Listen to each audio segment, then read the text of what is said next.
Teenage terrorist. Beheading plot feared after police shoot dead 18-year-old. Numan Haider. Hello, I'm Paul Barry. Welcome to Media Watch. And it's been another week of terror in the Australian media, with Afghan-born teenager Numan Haider shot dead in southeast Melbourne after stabbing two police officers. And if you're wondering why we've blurred his photo on the cover of The Age and page 1 of the Sydney Morning Herald and Canberra Times, here is the reason. Apology for incorrect photograph. No.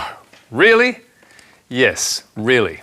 The young man in a suit was not Mr. Haider, and we unreservedly apologise to him for the error. The young man has no connection whatsoever with any extremist or terrorist group.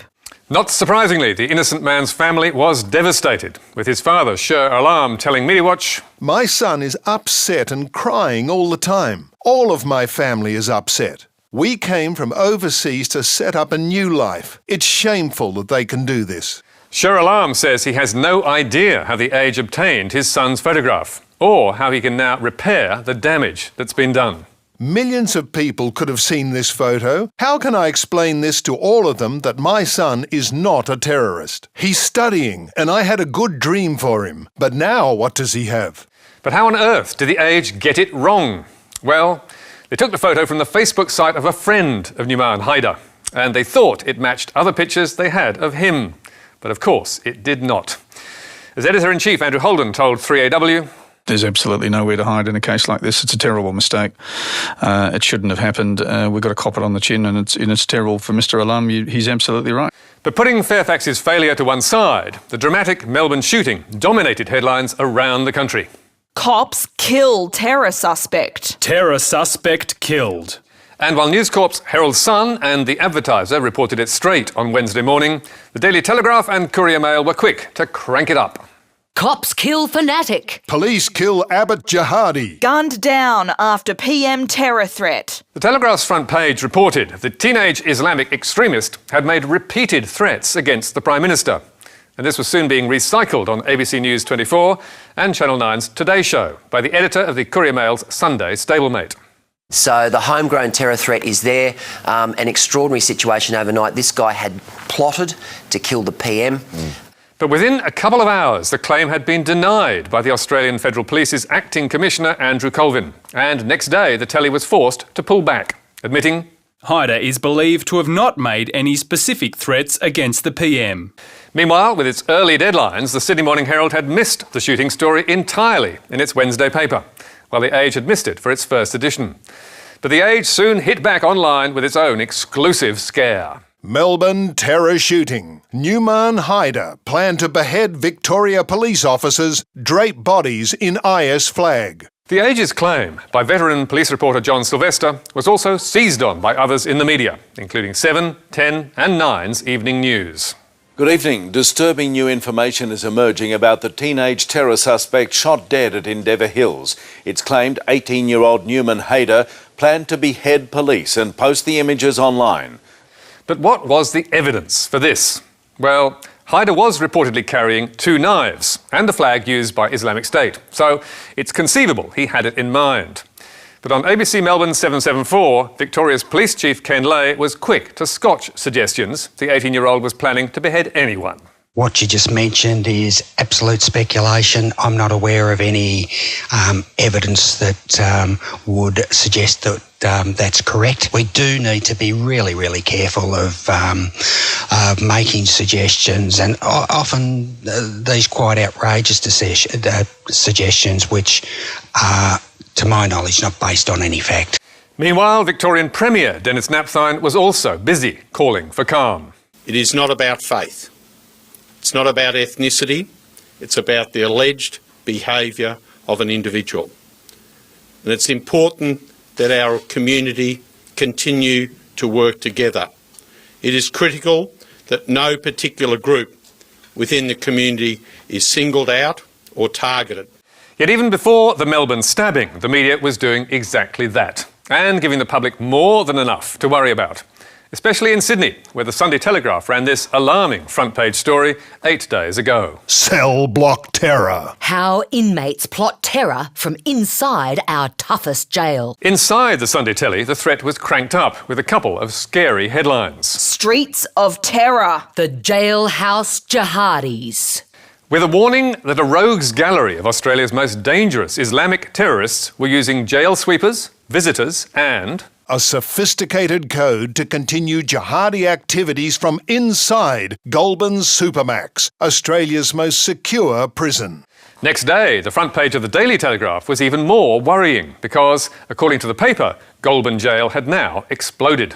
Radicals run riot. Exclusive. Jail cancels Muslim prayer as prisoners go berserk. Inside, the telly continued. Allah is the cry as radicals go berserk in worst riot for 10 years. So, did these headlines tell the real story? Or was it a beat-up? On Wednesday in the Goulburn Post, local police chief Superintendent Zoran Dzevlin was quick to answer the question, rubbishing the claim that the riot was on religious lines, telling the Post, "Whatever the Telegraph reported is totally incorrect." The local boss of the Prison Officers Association, Steve McMahon, agreed, saying, Goulburn actually has only a small number of Muslim inmates, and the disturbance had nothing to do with religion.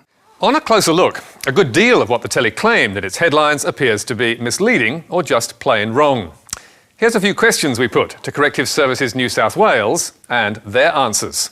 Is it accurate to describe Saturday's incident as a full-scale riot along religious lines, as reported in the Daily Telegraph on the 22nd of September? No. Is it accurate to describe Saturday's incident as a riot, or the worst riot since 2002? No. Did the incident involve mainly Aboriginal prisoners? Yes. Aboriginal terrorists. It's clear from Corrective Services New South Wales and eyewitness accounts, and agreed by the telly, that the so-called riot began when those Aboriginal prisoners were denied access to a barbecue. It's also clear and agreed that Middle Eastern inmates were not involved because they were locked in their cells. So let's have another Q&A with Corrective Services. Was Saturday's incident related to the cancellation of prayer meetings? No. One prayer meeting had been cancelled at a different prison for prison management reasons. Right. Now let's go back to the telly's screaming headline. Radicals run riot. Exclusive. Jail cancels Muslim prayer as prisoners go berserk. So in the light of the Corrective Services denials, does the telly still consider that banner headline to be fair? Managing editor Rhett Watson told us simply, yes. Does the telly also consider it was fair to call the disturbance a full-scale riot along religious lines? Again, its answer was, yes. This description was attributed to a source who added the issue wasn't a Muslim-related issue, but it was the Muslim guys who got into it, yelling out to Allah. And what about the suggestion that it was somehow related to the banning of Muslim prayer at the prison? Here the telly told us that its story did not report that the riot was a result of a ban on Muslim prayer sessions. Nor, says the telly, did it report that Muslim prayers had been banned at the jail. But let's just have one last look at that front page headline. Radicals run riot. Exclusive. Jail cancels Muslim prayer as prisoners go berserk. Not radicals, not a riot, and nothing to do with Muslim prayers, or not according to Corrective Services. However, there was some truth in the telly's report. Tear gas was used, prison officers were in riot gear, and Lebanese Muslim prisoners did yell encouragement from their cells. What's more, a handful of the Aboriginal protesters were Muslims, and one did taunt prison officers about cutting off their heads. Is that enough to justify those headlines? We don't think so. And we might also draw your attention to this picture. Heavily armed prison guards quelled the violent riot at Goulburn Jail. Yes, the guards who quelled the disturbance may well have looked like that. But those ones were posing for the opening of Cessnock Jail's maximum security wing last year. If in doubt, you can buy the picture here. But let's go back for a moment to the Sunday Telegraph and its jailhouse jihadis in Goulburn Supermax, plotting horror from behind bars. Here the Sunday Telly claimed the terrorists are able to send messages through other inmates called jail sweepers. That same day, Corrective Services New South Wales pointed out in a media release, the Supermax prison does not have inmate sweepers. Well, can't win them all. Now, we're not saying the threat from Islamic extremists is illusory, but as the tragic events in Melbourne show, it's already real enough without beating it up and without fanning the flames still further. But let's be clear, the media, including the ABC, also need to be careful about where critics of a terror crackdown are coming from. The ADL make threats to myself and my family, telling them that they want to behead me. So everything you're saying right now is very insulting. Let me assure you, we don't police in a way in this country that targets one group over another. I can assure you that that is the case. As Andrew Bolt pointed out, that woman on Q&A last week is Rebecca Kay. She complained that death threats against her by right-wing groups had been ignored by police. And Miranda Devine has revealed this Facebook post from her in June this year. The Islamic State has been established. Allahu Akbar. Rebecca Kay tells Media Watch she was not then aware of how brutal they were, and she now regards IS as a bunch of terrorist thugs. I don't support ISIS. But why did Tony Jones and Q&A not make her background clear? The programme's executive producer Peter McAvoy told us Q&A doesn't check every tweet and Facebook comment of every audience member before the show. That would be impossible, so we weren't aware of her Facebook post. But finally tonight, on a lighter note, and a tale that recalls the golden days of Monty Python. Are any of you old enough to remember this from Eric Idle? And now for something completely different. A man with 3 buttocks. This time it's not a man and it's not buttocks, nor is it a joke, because the media clearly thought the lady with something extra in the chest department was the real thing. And a 21-year-old American was so desperate to become a reality TV star, she claims to have spent 20 grand on surgery to get a third boob. Jasmine Tridevil, not her real name, has now hired a camera crew to follow her around, documenting her struggles as a 3-breasted woman. Well, how could they resist it? The answer is they couldn't. Open up almost any major news site last week and up popped the Tridevil, tempting us to click on the story. Jasmine Tridevil, the woman with 3 breasts. Woman pays $20,000 for a third breast. Too far. Plastic surgery taken to the extreme. The well-endowed Florida masseurs also had headline writers around the world, joining in the freak show circus. In the USA, the UK, France, Russia, India, and no doubt many other places we haven't bothered to look. Then, having travelled right around the world, she was back for a second time, as some began to raise doubts about whether the media was being taken for a ride. I am going to go out on a limb and suggest that she may not be real. Finally, some evidence emerged. Surprise, surprise, that her chest might be, how can I put this, more plastic than surgery. An American news channel, 10 News, revealed Tridevil, who goes by the real name Alicia Jasmine Hessler, had filed an incident report after losing a 3-breast prosthesis earlier this month. And of course it now became clear, as the SpoilSports at Snopes.com pointed out, that reporters the world over had done little or nothing to verify her tale.